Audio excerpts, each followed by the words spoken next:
Okay. Welcome to seminar Geometry, Arithmetic, and Differential Equations of Periods. Here today we have a conversation with César Camacho. For me, he's always Professor Camacho. And okay, as usual, I will have some conversation around 45 minutes. And then we will have some 15 minutes if the audience wants to put questions and so. Okay, welcome, Professor Camacho, for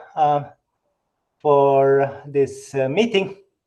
Okay, so let's start the conversation.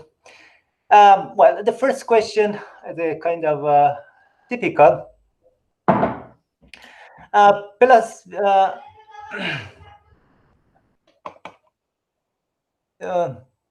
Okay, please tell us about mathematics in Peru when you started your undergraduate. What was your first mathematical experiences? They were fostered by which people, and who were your first mathematical teachers? Okay, go. Okay, thank you very much, Hossein, for this kind invitation. In fact, it is a honor for me to speak in your seminar, in this interview. No, I think that in this occasion, maybe it is interesting to put in some perspective the mathematics in South America at the time, because it has evolved pretty fast and in a very interesting way.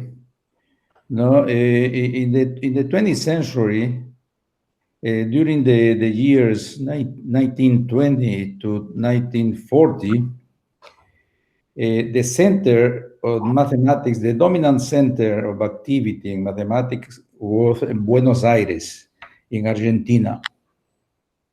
This was mainly due to the economic bonanza of the country at that time, and also to the effort of a Spanish mathematician, Julio Rey Pastor, that played a central role in this scenario. Just to give an idea of the level of Buenos Aires around 1925, there was an opening in the mathematics department of the University of La Plata for a director for this department. At that time, in Argentina, the directors were elected by openings. And a Polish candidate called Alfred Rosenblatt, excellent mathematician, received support by Albert Einstein, Armand Borel, Paul Langevin, Federico Enriquez, Levi Civita. All these people had already been in Buenos Aires. We are talking 1920 to 1930. After all, Alfred Rosenblatt was head of this department for some time, but he emigrated later to Peru, where he became a Peruvian citizen and stayed there until he died in 1945. He had many students, but there were also other mathematicians in Peru. In particular, there were two other mathematicians, so there were three at the moment during 1930, I would say. And at that time, just to give an idea of this development, these three people had already given talks in the International Congress of Mathematicians. So this is a moment where there was nothing in Brazil in mathematics. Mathematics in Brazil only started to be developed in the 40s with Nashvin and Peixoto, and later Elon Lima. no, who held one of the first Brazilians that had a PhD in the United States. He had a PhD with Edwin Spanier in Chicago. No, so a student of Rosenblatt was José Tola, and a Peruvian mathematician that had many students, among them Jorge Sotomayor, that you should know because he is now living in Brazil since a long time ago. He was a professor at IMPA also, myself, and many others. No, and the idea it was to build in Peru, to revive this heritage in Peru, building, installing an institute of research similar to IMPA, which already existed since 1952. IMPA was created in 1952. And so, following the rule that mathematics goes together, the development of mathematics goes together with the economic development of the country, no, the 50s was a decade of much initiative in Brazil in favor of science in particular. No, it was the decade in which the National Research Council, CNPq, was created. Another research institution for support of research called CAPES, or the Minister of Education, was also created in 1951. IMPA was created in 1952. Brasilia was created in 1960. So it was a time of much activity. So it was natural for me to come to Brazil, where my teachers, my professors, my advisors told me to come in order to study with Elon Lima in 1965. At the time, he was in Brasilia, and Brasilia had been created in 1960. Elon Lima at the time had proven a very important theorem, the rank theorem, that there are no two commuting vector fields linearly independent in the three sphere. In other words, the rank of the three sphere is 1. This experience in the University of Brasilia was brand new, but now under a military government, this experience was aborted by the intervention of the military government in the universities, in particular in the University of Brasilia, and so people emigrated. At that moment, Elon Lima recommended me to study with Ismail in Berkeley, where I went in 1967, in January 1967, and I met there Jacob Pallis, who was already there, finishing his doctorate with Ismail. Elon Lima, which had emigrated also to Berkeley, Manfredo do Carmo. Sotomayor was doing a postdoc, and it was there also Ivan Kupka. Kupka was a very important mathematician for me. He was one of my advisors, and he studied in France, but he was living at the time in Berkeley. And so, in a natural way, my mathematical choices were much influenced by Elon Lima and Kupka.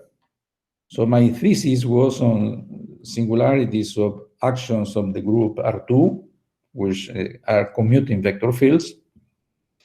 And at the same time, I was engaged in the study of singularities of integrable differential one forms, singularities of foliations.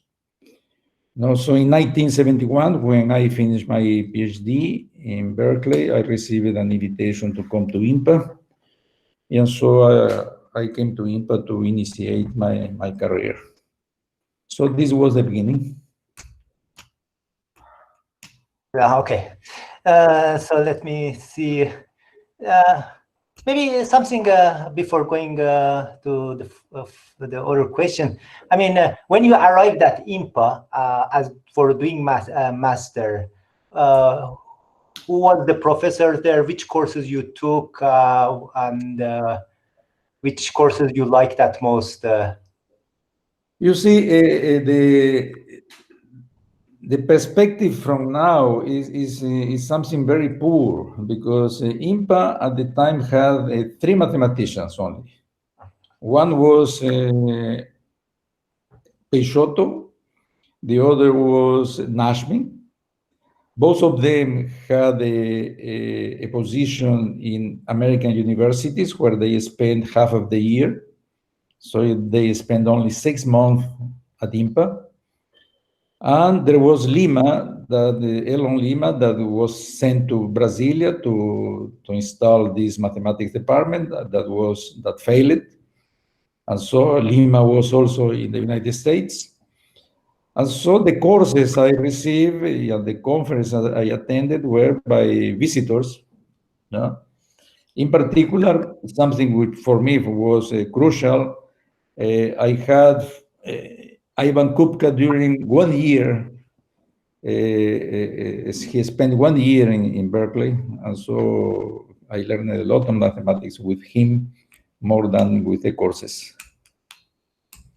So But the professors eran doctoral students of Peixoto, doctoral students of Nashvin, but neither of them, Peixoto or Nashvin, were at IMPA. So IMPA was empty.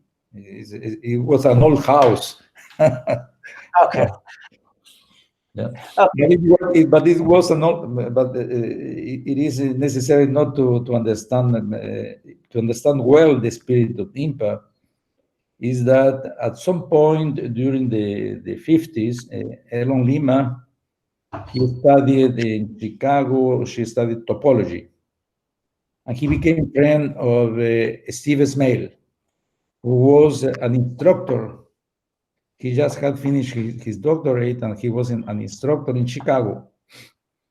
Now, later, when Peixoto already was initiated in research in dynamical systems, and he was in Brown, Elon Lima and Steve Smale went to Brown to pay a visit to Peixoto. And from that visit, they organized a visit of Smale to IMPA, to that old house in Rua San Clemente.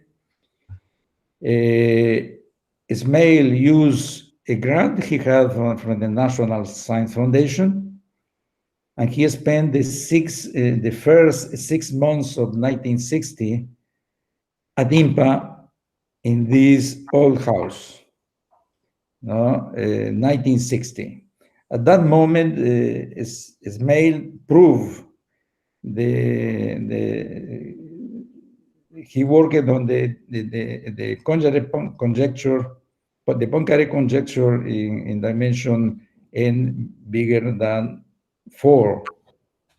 This was his famous result, proving that, contradicting the conjecture.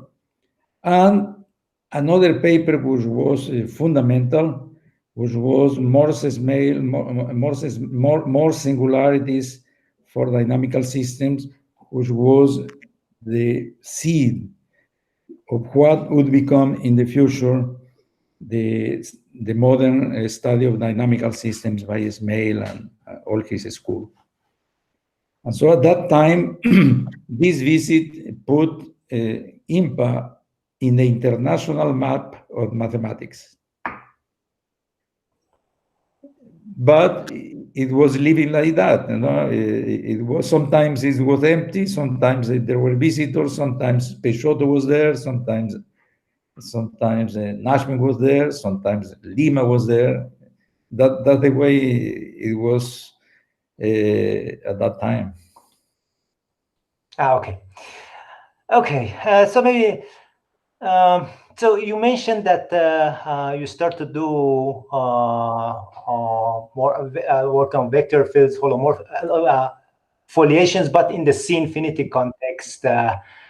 And right at the beginning of your career, you started from moving from the real context to the holomorphic context, which becomes more algebraic also.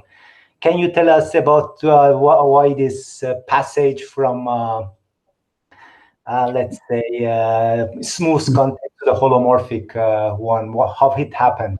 The passage was not algebraic. It was, in fact, analytical.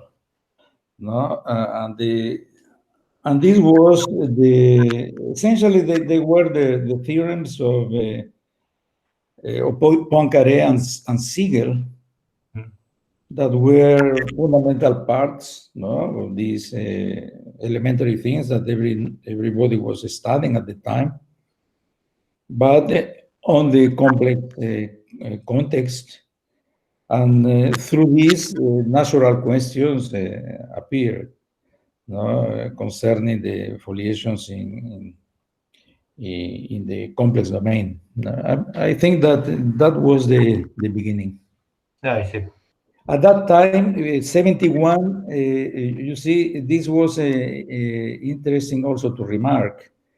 In 1966, when I was at IMPA and I described you that was an institution almost empty, it was 65, 66. In 71, when I came back, IMPA was full of people. There were 22 mathematicians. It was a vigorous increase of scientific people at IMPA.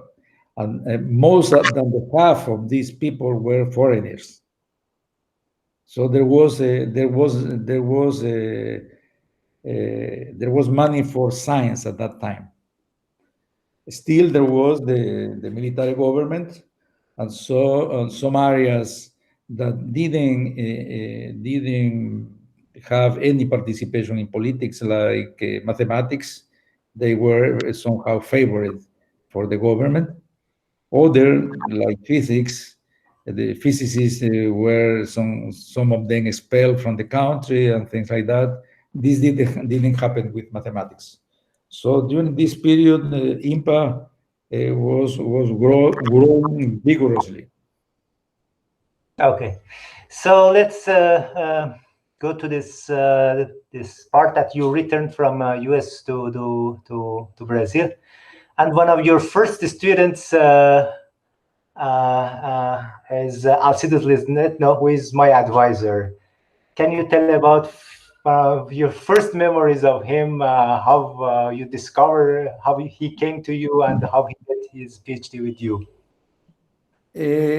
Alcides came together with Ayrton Medeiros. They were my first two students. And Alcides, for me, was kind of a genius. He was really bright. When he was very young, it was clear that he would become a very important mathematician. No? And very soon we were working together. No? After he completed his doctorate, I recommended him to IMPA, and he remained at IMPA since that time. We started to work together, and this time more in the complex domain, especially with singularities of differential forms. I remember that at that time we published a paper on Publication Mathématique de l'IHS about very weird singularities of differential one forms that nobody expected, because from the local point of view, the linear part of these singularities vanishes. So what is important is the first non-zero jet, which could be of very high degree, and provides a lot of examples of foliations. I think that more recently, Alcides and Cerveau, if I am not wrong, gave another perspective to this kind of examples. But this was a very interesting paper. At that time, we already had a very strong collaboration with France, with Monsieur Rosary, Jean Martinet, Ramis, all these people. And so it was natural for us to publish our papers in French publications. So before going to this collaboration with France, first I wanted to know about this the formation of a group of holomorphic dynamics of holomorphic foliation in Brazil. Then after came Paulo Sada and Marcio Suarez. Can you tell us how they came into this group and Paulo Sad was an accident of nature, because Paulo had completed his thesis with Palis on real dynamical systems. And I had made some remarks about his thesis that somehow it seemed to me impressed him. But he departed from IMPA and he went to Belo Horizonte, where he was a professor at the university there. But I had a financial problem, because I was paying my new apartment, and at some point the Brazilian inflation was beating me. So I found myself in some difficult situation, and I don't remember whether it was Lima or Palis. They provided for me an invitation to give lectures in Belo Horizonte. So I took a plane, gave lectures in Belo Horizonte 2 days, and then get back every week in order to have the money to pay the apartment. This started like that because during the course I was giving in Belo Horizonte, I started to talk with Paulo Sad. And Paulo became interested in learning what I was doing at the time. And I remember that I was studying the local structure of holomorphic vector fields in general. From there, I think that it was at that time that we published a paper concerning the singularities in resonance of vector singularities with resonance in 2 dimensions.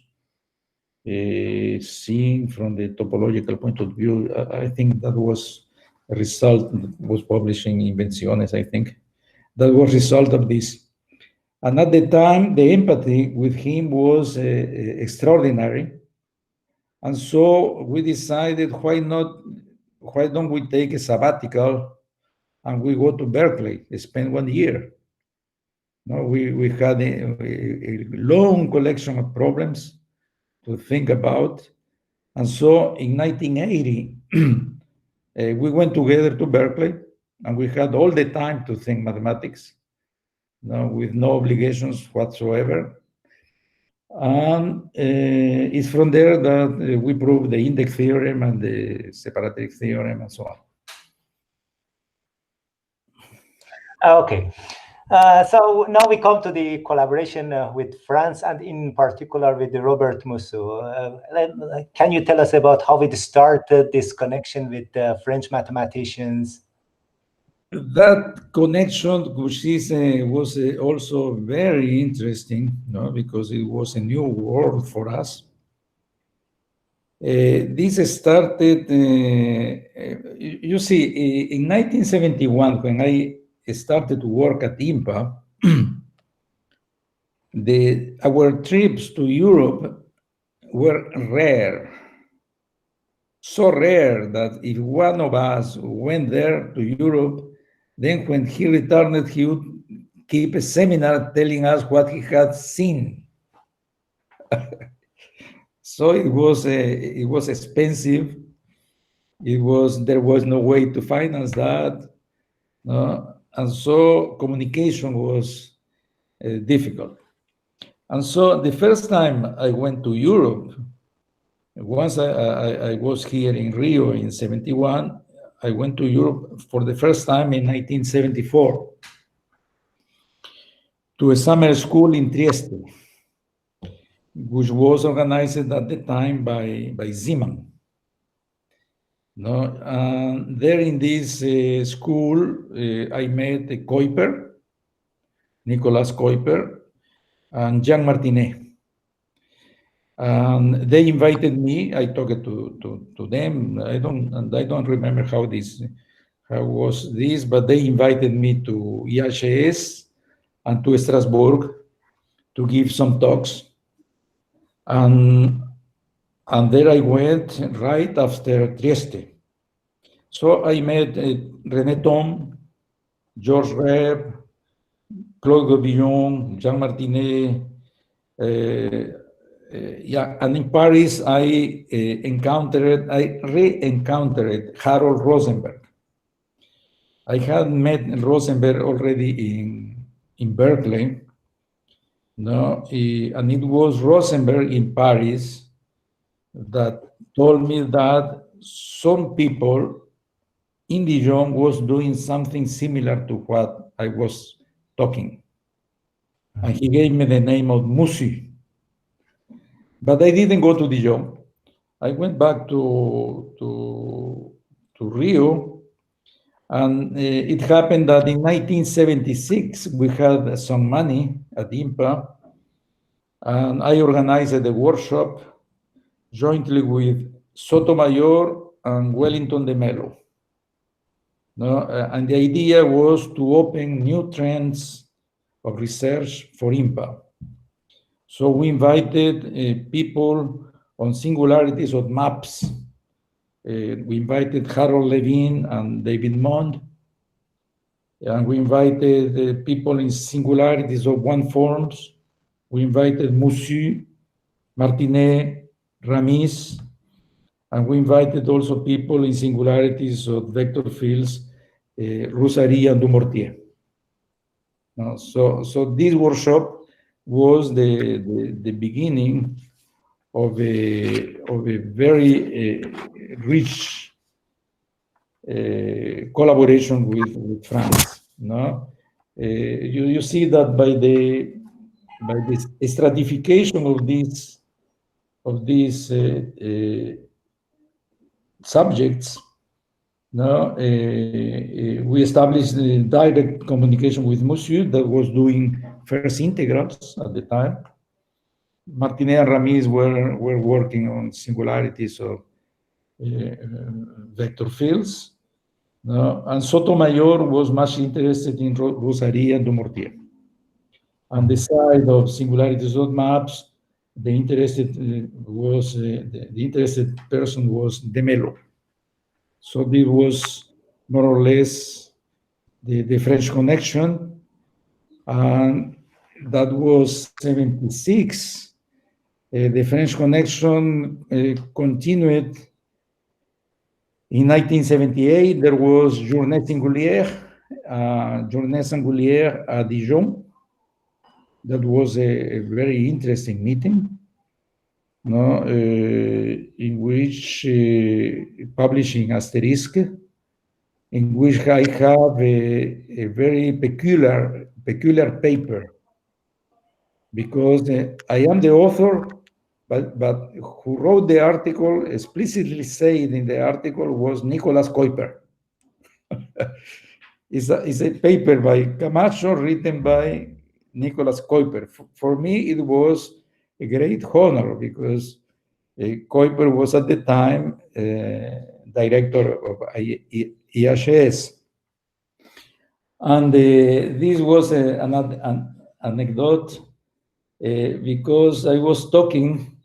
I had an idea, but still not very well digested, of proving theorems that were already known in the classic time by certainly Julia and Law or others. But I found an easy way of proving a topological classification of a complex diffeomorphism was with roots of unity in the spectrum. And I talked about this in this conference. I remember that I had Gauvillon in front of me, Rosary, Monsieur, René Thon was there, Kuiper was there also. And the result was that nobody believed in my result. People were saying that it was false, completely false, because Julia had said a completely different thing. No? The point was that, to my surprise, the French mathematicians present at this meeting never had read Julia carefully, because Julia is always global, you see. And so when Julia studies the iteration of a point near a singularity, he studied from the global point of view. And so this point goes away pretty fast. And I was concentrated in the germ of this singularity. So at some next day, Kuiper invited me to have lunch with him. And he told me what I didn't know. He told me, these people don't believe what you are talking about. So explain to me, what is it? So I explained it to Kuiper, and he wrote a paper with a complete proof of what I was saying, and the referees accepted the paper of Kuiper. But is it the same paper in your name, or I got confused? Ese paper is in asterisk. Okay. But basically very simple.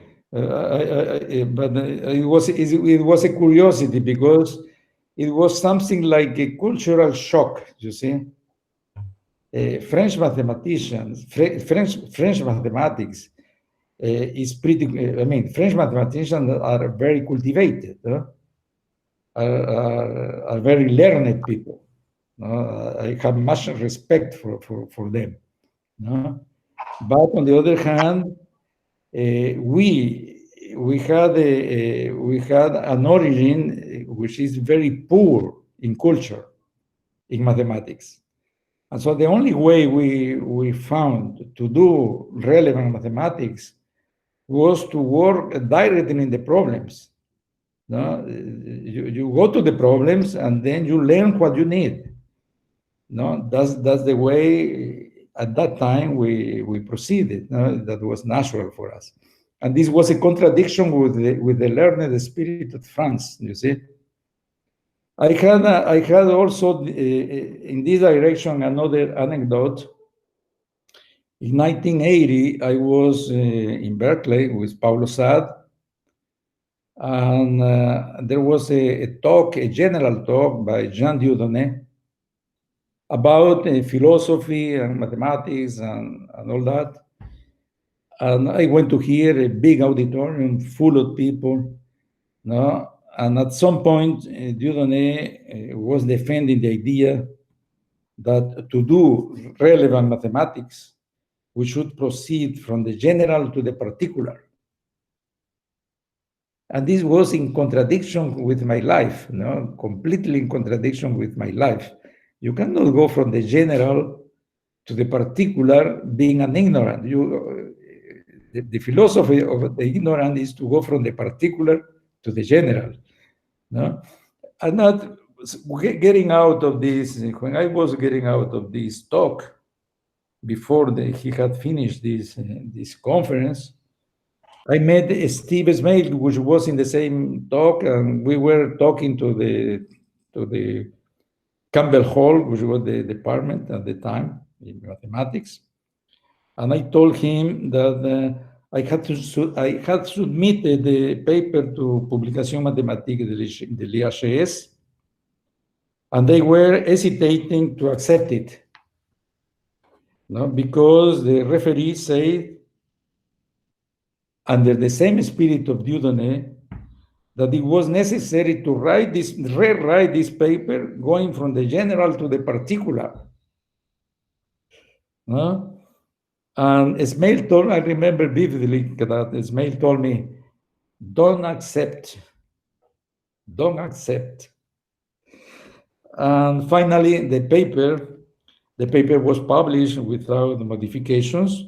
It was a paper I wrote with Alcides Neto, a beautiful paper.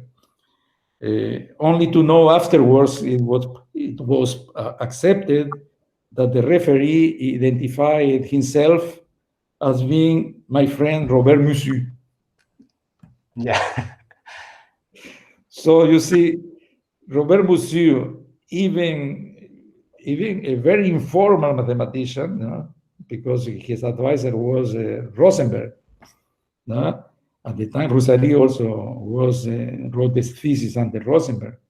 They understand this spirit, more informal spirit. But on the other hand, I mean, it's a question of culture. No?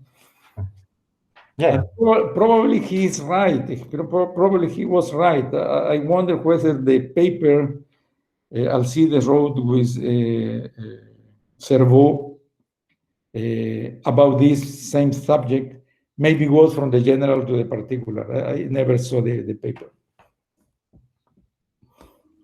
Okay.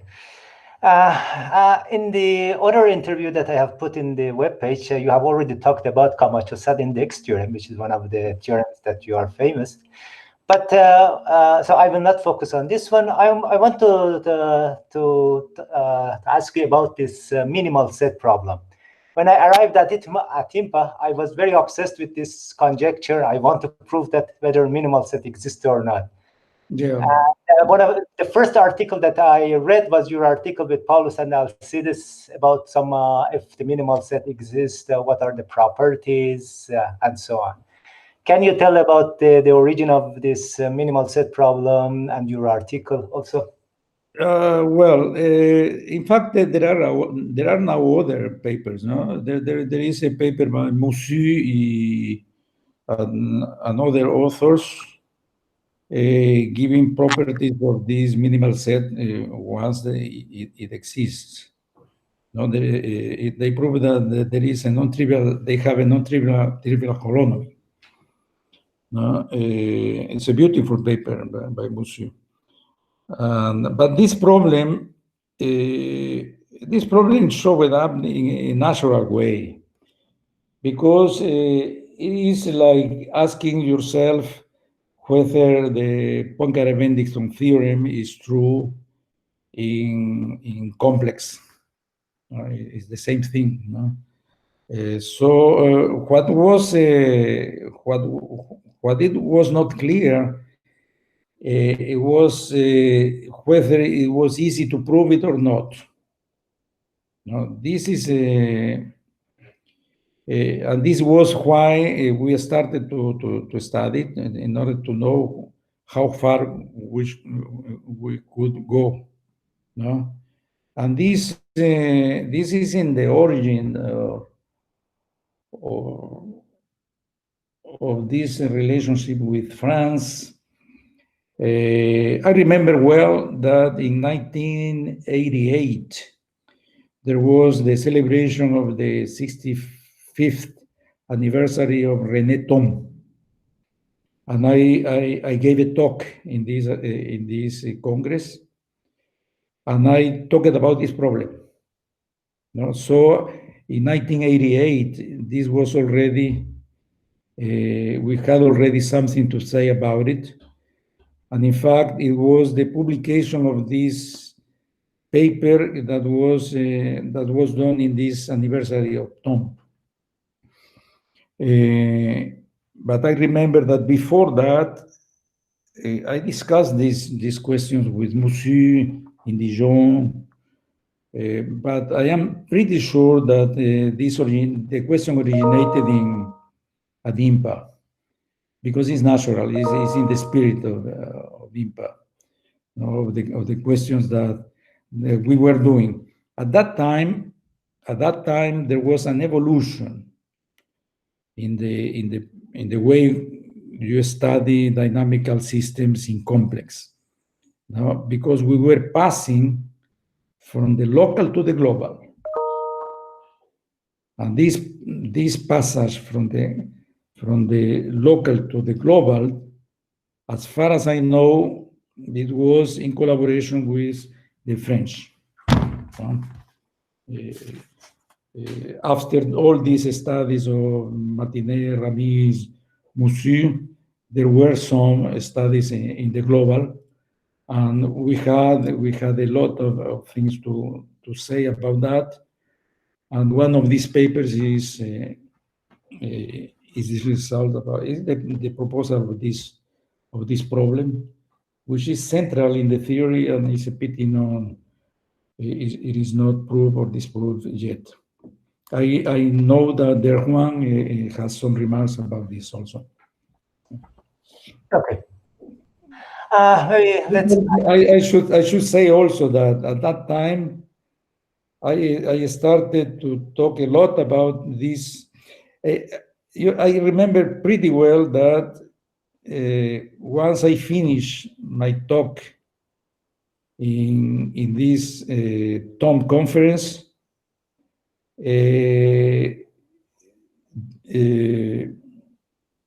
Dennis Sullivan approached me and told me, Camacho, I'm leaving. I'm going to New York. No? I will think on your problem. I will solve your problem. But I'm still waiting. Yeah, but David Sullivan is more Sinfinity context. I think he didn't have some maybe clear idea that holomorphic context. No, he has. No, Dennis Sullivan, he has.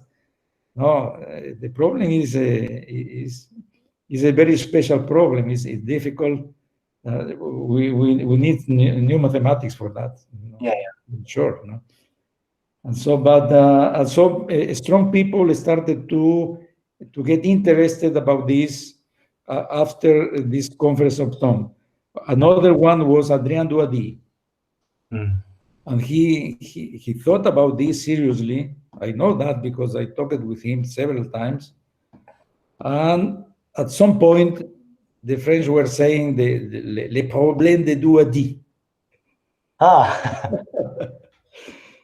But the problem, whatever, is, I think, one of the biggest issues in our theory. Yeah. Okay, maybe let's back to this the process of complexification of real differential equations. And well, I mean, know that the process of complexification and this study, the complex foliation, helps a lot to understand the let's say the real context. But at some point this year, because of the coronavirus spread, I started to look, for example, differential come from, for example, for the spread of the virus, and all of them, they have real time. And this is a kind of question that I posed for Elyashenko also. What is complex time for you? And if it is just some auxiliary object, or it can be more than some auxiliary object? I have no clear idea. I think that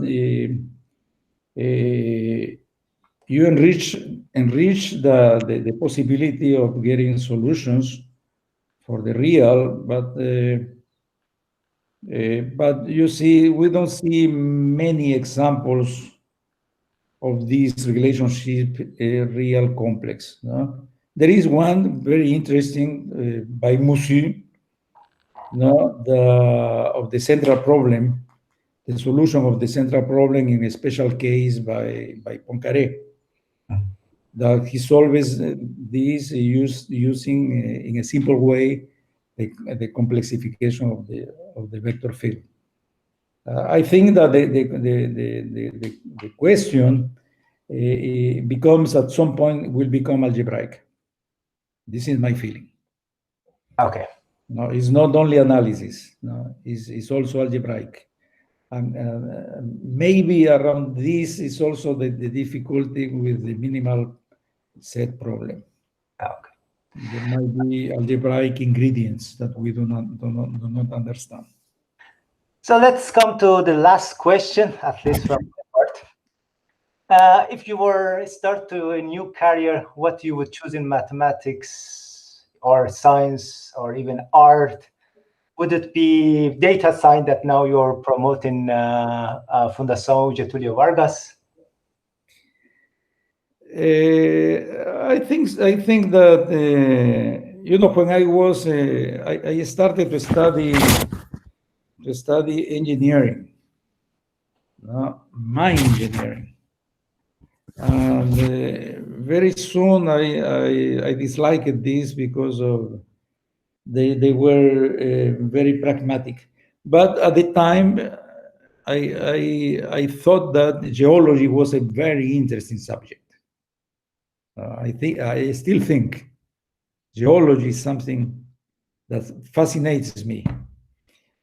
Because when I talk with geologists, I don't understand anything. They have a special intuition. They have a special way of things. So this is a thing I would like to have learned more. But on the other hand, what I am seeing now that I'm more exposed to applied mathematicians is that, first of all, nobody will survive without the computer. So everybody will have to learn computing. The more, the deeper, the better. This will be an essential part of life. And on the other hand, I am marveled by the collection of problems, mathematical problems, pure mathematical problems that are showing up after these initiatives, like you mentioned, the data science. They are fascinating. This is a fascinating subject. And the mathematician that personifies this better right now for me is Frédéric Chazal. Frédéric Chazal is doing topological data analysis. He's applying topology and algebraic topology to the analysis of big volumes of data in a very original way. And this is, from my point of view, pure mathematics. There are people in algebraic geometry doing the same thing. And so this is the line of research that certainly will be revolutionary. And at this point, what one can see is that people from computer science and from applied mathematics, from engineering, they are using theorems that have not yet a proof. They know things, a lot of things that are true, they use it, but they don't have a proof for that. So there is a big field for mathematics, for pure mathematics, around these kind of subjects that certainly will grow in the near future. Okay, thank you, Professor Camacho. We have still 10 minutes for this question by audience. A pleasure.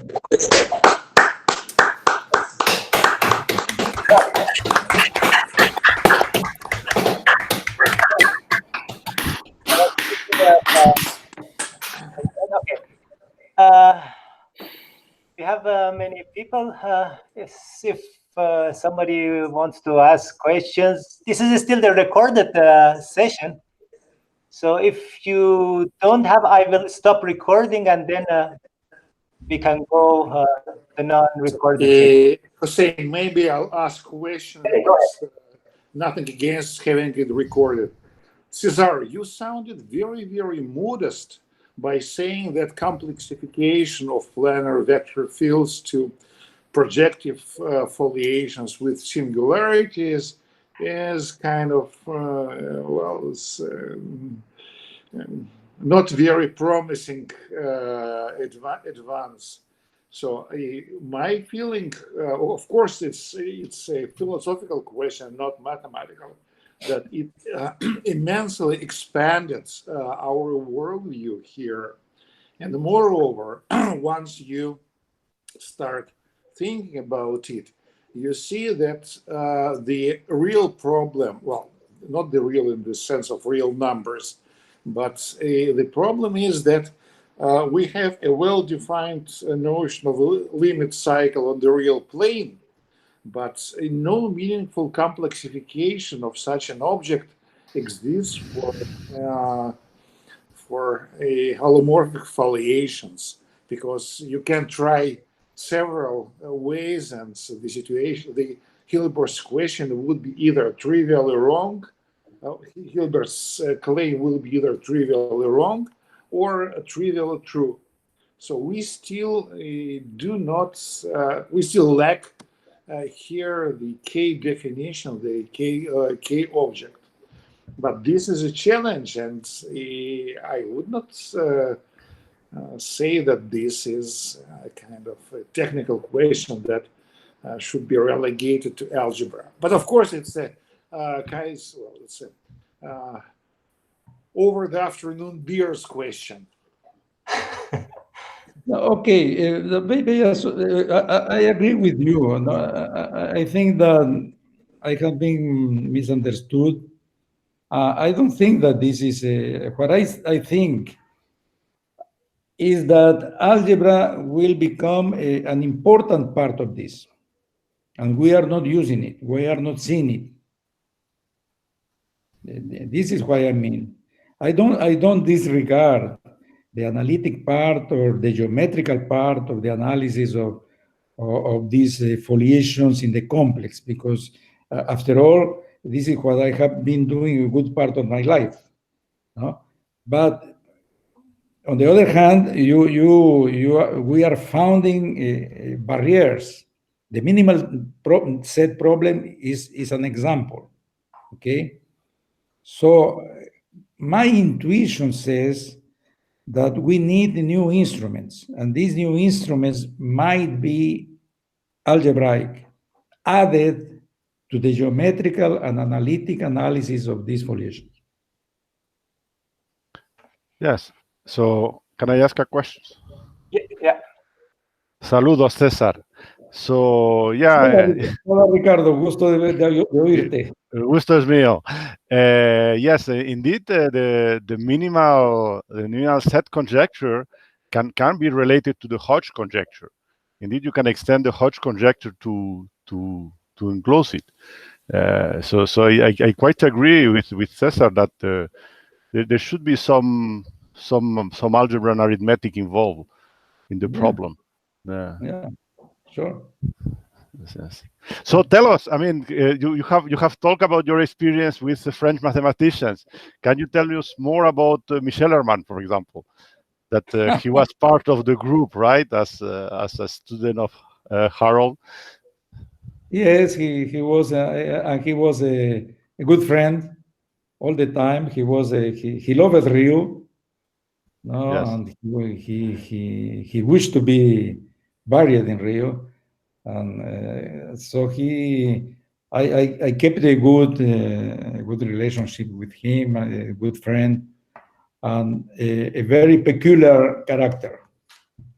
Yes.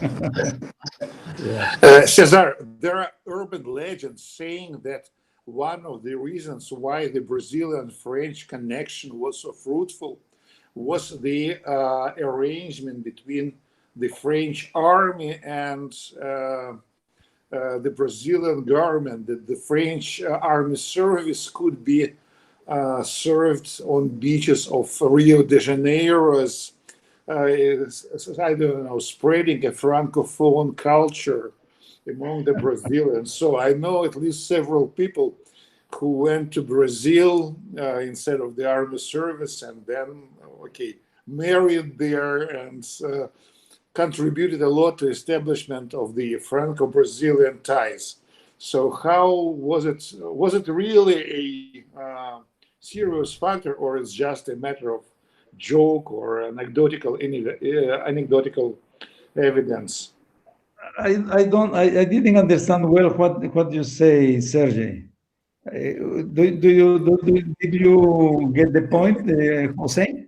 No. I said that quite a few French mathematicians served their mandatory army service in Brazil. Oh, yes. He's asking if it was a plot of impact to get French mathematicians married No, with Brazilians. my question was more,